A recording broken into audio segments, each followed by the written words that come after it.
All right, one more thing about limits before we transition a little bit into continuity. This is emphasizing this idea of indeterminate forms or removable discontinuities.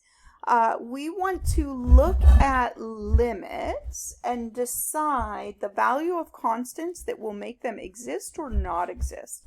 And I guess I should maybe be more specific with exist. I really want exist and not infinite, but I was careful with my problems so that it wouldn't really matter. But I don't want, basically I want to make sure that these don't have asymptotes is my big goal. I want removable discontinuities instead of asymptotes. Notice for this first one, if I plug in 1, the bottom is 1. So that is potentially an asymptote. And if it's an asymptote, I am not going to have a nice limit. Best case scenario is I could get plus or minus infinity. I know, you might not remember this, but I know that won't happen here because that denominator isn't squared. So whatever happens on one side, if it goes to positive infinity, it'll do the opposite on the other side if it's an asymptote. So there's a couple of ways to think about this. Basically, we need to make the x minus 1 cancel out. So you could kind of do that by inspection here. You could say, okay, well, what I really need is for the top to have x minus 1 as a factor so that I can cancel this. And then you have to a little bit reverse engineer what the other factor would have to be. So it would have to have an x to give me the x squared. And to get a positive 4, this would have to have a negative 4. That's the only way that that could work, so that when we multiply those two, we get 4. If we want to use this method to get the k, we'd have to think carefully about what happens when I multiply the outside and the inside. So I'm seeing a negative 4x minus 1x. It looks to me like I need that middle term to be negative 5x. I already had the negative built in, so I would say k has to equal 5. So I think this is a really cool way to look at it. It really makes you think about factoring. I will show you another way to approach this that may be quick and easy, but also I think you lose a little bit of that understanding, so play with both as needed.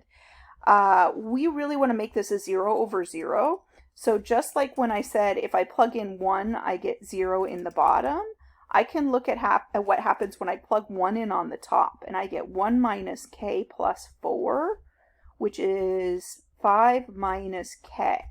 If I want a 0 over 0 instead of a something else over 0, again, I come to the conclusion that k has to equal 5. Okay, I want to try this once more.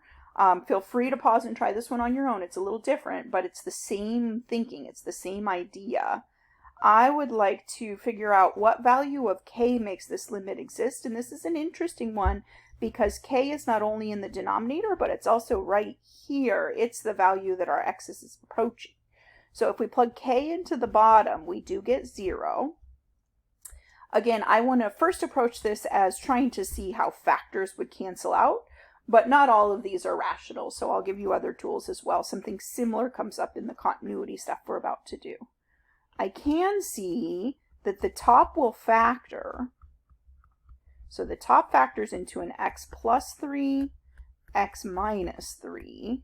And if that's over x minus k, let me think about this. This will cancel if k equals 3 for sure. If k equals 3, then this is an x minus 3, and I get to cancel this first one. I think it should also work if k equals minus 3, though, because that would make this k plus 3. And the k plus 3's would cancel, and we'd still be good. So actually, either one of those should work.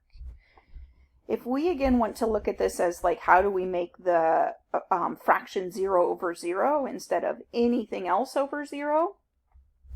If we plug k into the top, we get k squared minus 9. And if we want that to equal 0, we can solve that. That's k plus 3, k minus 3 equals 0. Or maybe just by inspection, you can see that k has to equal plus or minus 3. So use both tools. They're both great. One's really nice for that 0 over 0 thinking. One's really nice for that cancel.